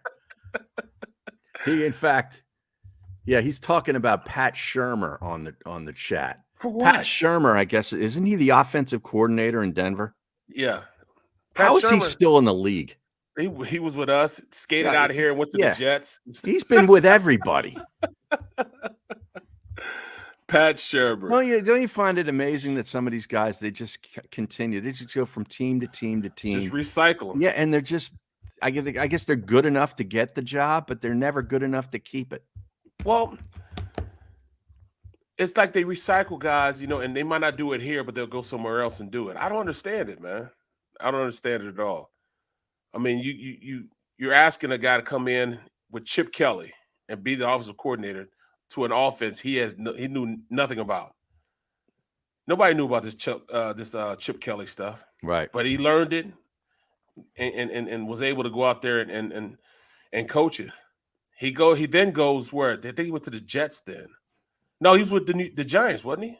Well, he was with the Giants. He was. I think let me pull up his resume. This could be good. But what was telling to me that he became the interim head coach instead of Deuce. Yeah, he's been an interim in a couple of places, I think. Right. Wasn't he an interim in Cleveland too? Yep. Yes, he was. I think so. Yeah. And that's when Deuce really knew that, hey, I really ain't got a shot. Exactly. I don't have a shot. So now his head coaching record is 19-46. Ooh. So he's a 4-12 guy. Yeah. You know how Jeff Fisher's a 7-9 guy? Pat Shurmur's 4-12. Oh, he was 4-12 with Cleveland. The next year he was 5-11 with Cleveland. Then he was an interim with the Eagles, and he won a game in 2015. Yep. That was after Chip Kelly got whacked. Yep. Right. Chip Kelly got whacked after that Saturday night game at home against the Washington football team, where they got won. Whacked on the plane. Yeah. No, they were home. Oh, were they? That was the last game he coached. It was a Saturday night game, week 16 or whatever. And then week 17, the final week, Shermer coached, and they won. They probably beat Dallas, who didn't have anything to play for, probably. Yep. Then in 2018, he was with the Giants. He went 5-11. 2019 with the Giants, 4-12. He stinks. I guess he can call offenses, man. I mean, Really? Well, no. You know, I might pick the Eagles now just because he's there. Yeah, he's been the OC in Denver for the last 2 years. Wow. That's crazy, man. Yeah. I'm just trying to see. He's been with the Giants, Minnesota as an OC, Philadelphia as an OC, and St. Louis as an OC. What did he do there? Back in 2009, 2010, he was the offensive coordinator. They don't have his record for that. I mean, that goes against the head coach. So. See, I got plenty of stuff to write my prediction now. Well, yeah. Well, I know you like the Eagles to win the game. I do like the Eagles, and it's not because I'm being a homer in all actuality. Seriously, I don't think that they're going to be able to get up like they got up against Dallas as they did with the Eagles. They're going to be able to get up to that, because they see us as just the team that they should just beat. They think we're just one of the teams they played in the beginning of the season when they went 3-0. Right. They look at us like a Jacksonville, and look at us like the Jets. The Giants, and we are just like those teams. We can't get out of our own way. We find something to work and then get away from it. Mm-hmm. So this team, they've gotten better as far as not causing all the penalties. They stopped shooting themselves in the foot. One side of the ball is playing damn good. The other side of the ball has a lot of work needs to be done. So I'm an offensive guy, so I see the positiveness in the offense. Mm-hmm. But when you look at defensively, man, there's no way I can look past the way they've been playing. I can. When I'm breaking down stuff and I see the things that I see from this Gannon-led team, it just doesn't make sense to me. But I'm going to tell you this. They're going to try to run on this Eagles defense. Yeah, I would too. Yeah. They got two good backs. Why pass it when they can just run all over them? That's what they're going to do. But weren't you telling me earlier today that you think Gannon and the defense are going to play similar to the way they played in Detroit and be more aggressive because they don't really respect the Broncos? They don't. Yep. And I think that's going to be our only saving grace. Because when you start playing guys defensively more aggressive, you call them aggressive games. It activates those guys to play more aggressive at the beginning of the snap. And the pre-snap read is the reason why this team is so bad. You give a team 9 yards of cushion, they throw it twice. That's a first down. So why would you even, sway away from that? That's why the Chargers beat us the way they did. They could just dink and dunk all the way down the field. Anytime you have drives of over 10, that's just totally disrespectful to the defense. And they had like 4 of them. Now, they went from the 1 to the 1. They had two 15-play drives the Chargers did last week. One did not end in a score. Dak Prescott, 80.8% completions against the Eagles. Mahomes, 80 even. Tom Brady, 81. Derek Carr, 91.2. Think about that. Justin Herbert, 84.2. That's an average of 83.5%. That's crazy, man. Yeah. Insane. Quarterback ratings. 143 for Prescott, 131 for Mahomes, only 102 for Brady, 113 for Carr, 123 for Herbert. I don't know how the hell they get to these QB rates. I don't know how that's factored. It's kind of a stupid stat. If you ask one me. thing we know is bad. Yeah. 14 touchdowns and only 3 interceptions, those quarterbacks against the Eagles. That's what I mean. They don't turn people over. And that's one thing he promised us. Yeah. We're talking about promises. He promised us an aggressive defense that's going to be multi-fronts and go out there and put pressure on quarterbacks. Right. He's done none of that. It was like a straight lie. He's done none of that. And I would think, with him coming from the Zimmer tree, that he would. Mm-hmm. Well, they blitzed 30% of the time last week and never got there. They never touched Herbert. Well, that's pretty amazing. Yeah, I mean, that's because you just didn't give him enough time to. Yeah. You got to give him more than a cushion of give me a 4-yard cushion, a 5-yard cushion instead of a 10-yard cushion. Watch when we watch this game. There will be times where you'll see both our cornerbacks line up deeper than safeties. They'll be the same level as safeties. And that's the way they play this defense. How? How can you play a defense like that? All you got to do is run slants, comebacks, you know what I'm saying, and out routes all day, and you got first downs. All day. That dink and dunk stuff go all the way down the field, and they think, all right, well, they'll make a mistake. These quarterbacks aren't making mistakes. They're not making mistakes. No. Yeah. Here's the other thing. Last week, did you find it kind of funny that they didn't run one screen pass, the Eagles?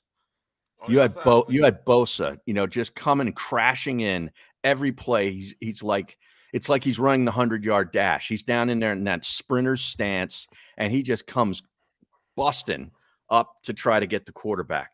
You throw a screen behind that. Throw a screen. We call them slow screens to the running back. And we know our running backs are dynamic when they get the ball, man. Right. They can play well. Boston Scott, too. Yeah. Yeah. I want to see him run one screen. Yeah. Give him a screen or a draw play. That's how you slow that down. Right. But with this defense, I don't think you can, because this defense, they two-gap the guys up front. So when they say they two-gap, they hit the guy and they stick in their gap, and they have both sides of the ball, the player that they have to read first before they go. And that just makes it slower when you're doing that. Yeah. This time, they're going to have to make sure they play in the seams. This is going to be a seam route game. If the Eagles can take advantage of these routes in the seams, because the linebackers will be, doing these zone blitzes and stuff like that, they can catch these guys in these zone blitzes. And, man, with the talent that we have, maybe a running back on an angle route or a Texas route in the middle, sit down in the middle, he'll be wide open a lot of the time. These tight ends will be wide open. Right. If you run play fakes, man. If they can run play fakes and fake the run, these guys will be open all day. But they got to take advantage of running the ball first. That'll open up the play action. We got to get Jalen Hurts to use a certain audible for you. White Castle. He just comes to the line of scrimmage. He looks at the coverage, and all of a sudden he goes, White Castle. Or hit me with this. Sliders. Yes. Sliders. All right. I know you like TJ Edwards, but what have you seen from Davion Taylor in the last couple of games? He's learning the game. He was so far behind as far as being a linebacker and his ability to play the linebacker. He has all the intangible. Speed, he's aggressive. I mean, he can cover. He can do all that stuff, but he just needs to know when to do it. And that's the big thing. He hasn't learned yet when to be aggressive, when not to be aggressive. He'll overrun a lot of runs and not react as fast as he needs to react on some runs. But one thing he did see from TJ Edwards, he saw how aggressive TJ Edwards came down the ball on his run fits and hit those guys, wasn't allowing them to double team, which helped this team stop the run. They're stopping the run now. Now Davion Taylor is activating himself and coming downhill and hitting guys, and making plays around the 3 yard. Either 3 yards before or 3 yards after the line of scrimmage. Right. Those are called impact tackles. If you can make tackles around there, you're playing well. But all these getting tackles 8 yards, 7-8 yards down the field, it doesn't make sense, right. So right now he's alternating with Alex Singleton. Both guys are alternating, and depending on what the situation is, whether Alex is in or not. I think if you look at Davion Taylor, he's playing on first and second down. Then Singleton's coming in on third downs, second and third downs. But I mean, it's great now that I see TJ Edwards really stepping up and being that linebacker that we need to come downhill, fit in the run fit, and make some plays. He's bringing his hat, man, with a vengeance. All right, now here's one other place where the Eagles may have an advantage. And we didn't talk about this yet. Special teams against the Broncos. I think it's more about what the Broncos are. They're 29th in Football Outsiders special teams rankings. 34 of their 45 kickoffs have resulted in touchbacks, but when the team returns kickoffs against them, they've gotten big returns. They're allowing a league worst 35.7 yards per return, including 4 returns of at least 35 yards. Wow. In this day and age in football, that's pretty big. That's huge. Yeah. And I like Michael Clay, the special teams coach. But if they can return some, man, I'm all for it because they've shown the ability to be explosive. Uh-huh. You know, put Jalen Reagor back there. When he gets the ball, he can run, man. Yeah. Give him an opportunity. They also had a punt blocked last week against Dallas. TJ Edwards started it all up. Yep. Actually, I wasn't able to watch that game because I was doing a show, so I missed this. They had a punt blocked against them. Yeah, but but they were able to keep possession. Yep. Because a player on the Cowboys return team touched the ball past the line of scrimmage. Yep, and they recovered it. No kidding. So they blocked the punt block, and when they blocked it, it went over the line of scrimmage. So when it went over the line of scrimmage, one of the other players touched it, trying to recover it, and dropped it, and then another player from a Denver player grabbed it and tried to advance it, but it couldn't advance it because it's past the line of scrimmage. Okay. So they got the ball right there where he recovered it at. Wow. It was like bam, bam, bam. It was like, a quick hitting play, and I was thinking like, oh man, this is over. This is over for Dallas. It was already over for Dallas. But, this is over for Dallas. You know what I'm saying? They're finally gonna get a chance and an opportunity to score. And what happens? The call turns. Now, did you think it was kind of stunning that Dallas kept Dak Prescott in that game? It was 30-0. Yep. And he's just coming back from an injury, that calf injury, right? Well, I think it was more so Cooper Rush, fulfilled his second team quarterback requirements. He's the backup quarterback. They don't want him out there. Yeah, but I mean, in a 30-0 game, you're risking your franchise quarterback. Right. I mean, just so the head coach wouldn't get shut out. Yeah. Well, I think that's what it was about. I know that's what it was about, and also I know that, I don't think Jerry could have been too happy about that. Right. They couldn't turn it on. They couldn't get going. They couldn't get jump started. And I think Zeke's out also. Zeke's out this week. He is? Yeah. Uh-oh. Yeah, Zeke's out this week. So where did they go? Maybe I don't like Dallas this week. Look at Tone said Falcons going to give Cowboys problems. I saw that. Well, they are going to give them problems because they have Randy Gregory out. Who's there? He's always out though. Yeah, but when it comes to substance abuse or he's hurt, I mean, he's been out more than he's been in since he's been healthy this year though. He's been healthy for the most part this year. Right. But then also Zeke is out. So I mean that's two integral parts of their team's concepts, as far as defensively and offensively. Can Tony Pollard play as a starter? We'll see. He's still a pretty good back. Right. What do you think of Cam Newton coming back? You know what, man? I think it's almost a ploy. You know what I'm saying?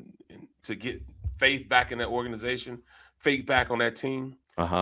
Because if you look at it, they weren't going in the right direction. They were the fan base was starting to lose a lot of hope in them. Yeah. Them bringing him back is almost like, all right, look at us. We're trying to compete again. We didn't bring him in because he's a fan favorite. We brought him in because I owed it to my team. He said I owed it to my team to compete and win more games. So that's why he brought him back. Wow. He's getting paid too. He's getting $10 million. Well, he could make up to $10 million. I think it's incentive based. Man. Yeah. We're doing the wrong things right now. I should have been throwing the ball, man. I know, man. I know. All right. Wow. Outside of the Eagles game this week, what's the best game for you on the board? Is it Seattle, Green Bay? Russell Wilson's going to play with that injured finger. It looks like he's on the mend, and Aaron Rodgers might play. You know what? I think the best game that I'm going to watch is probably that Rams 49ers game. Oh, yeah? Yeah, I think, that's Monday night. Yeah, even though, you look at the Rams, they're a far better team than the 49ers. It's an individual game. When you have those games in the division, anything can happen.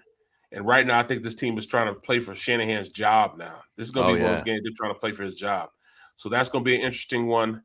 Another interesting one, man, will probably be this Buccaneers-Washington game. just simply because they always play tough against the Buccaneers, man. They should have beat them last year. Minnesota and the Chargers is going to be a good one too, I think. That is going to be a good one. And if their running back, what's his name for the Vikings? Dalvin Cook. If he can get his head straight and screw back on straight and play the way we know he can play, it could be a good game, man. Could be good. But anytime a woman will come to your house that stole your garage door opener, come in, mace you.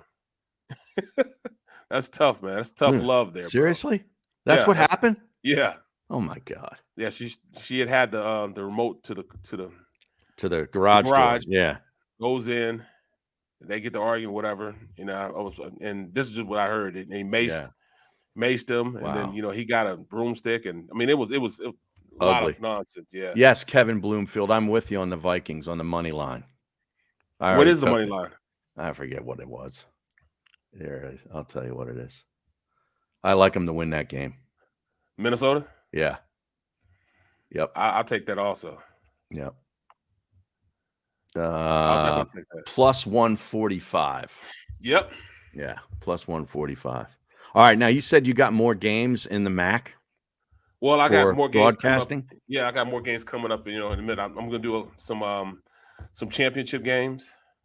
Well, that's what I was going to ask you. Are you on the MAC championship game call? Do you know that? Yeah, we don't know just yet. He said I'll know after the 20th. So we'll see. We'll see. But don't they play that in Detroit? I think so. Yeah. So I mean, it's another White Castle trip, is what I'm getting at here. As soon as you get off the plane, man, it's 5 minutes from there, bro. 5 minutes from there, you can go ahead and get you a double slider with cheese. Yeah. I tell them to hold the ketchup. I don't want any ketchup on it, man. Hold the ketchup, add mustard. You put nice mustard on? Yeah. Wow. It kind of, puts a little zing to it. Mm-hmm. It's a great sandwich, man. It's a great. Get 2 of those. Get you a fish sandwich and some clams with a clam nice strips. Clam strips. Yes, the clam strips. And all you have to do is add a little Fanta strawberry. Yeah. Woo! All right. Amazing. On that note, I'm going to say goodbye. Enjoy the football all weekend, Barrett. Have a great you too, man. A great time on Sunday with Seth and the boys, and we'll be back here on Monday at 11 o'clock.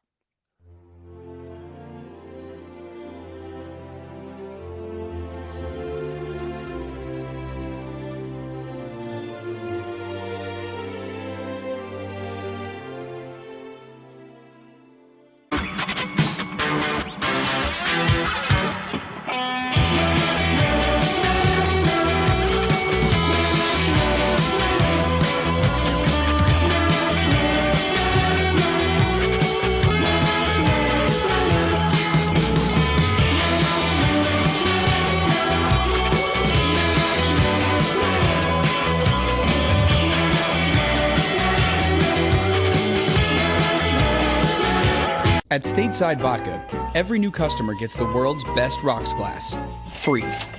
What's that? A rocks glass? You're telling me that bottle is cut in half? You could say that. Holy shit. And you're telling me I can get one of these glasses for free? That's right. 1 free rocks glass per customer with each first-time purchase of Stateside Vodka. So good, it just disappears.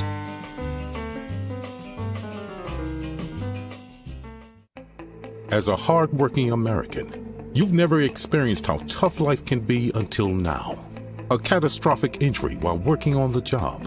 A personal injury from someone else's negligence. Turned away by other law firms in the region who didn't bother to learn your story.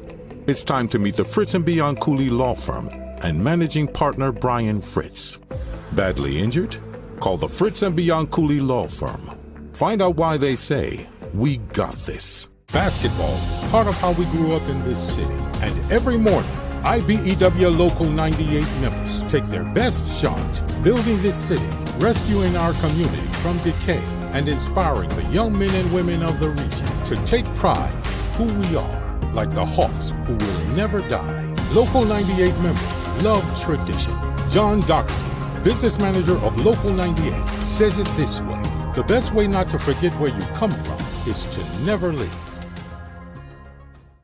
The savoring taste of a good bag of beef jerky is so enjoyable at any time of the day, as long as you can find it. Here's what we suggest. Pure Bull beef jerky is our answer, and soon it will be yours. Locally produced in the Philadelphia region, this high-quality, healthy protein snack is easy to secure. Go to steersnacks.com, and you'll see hot garlic, tropical heat, Pure Bull dry rub, and our favorite, Huck and Fod. What's that? Huck and Fod. Go now to steersnacks.com.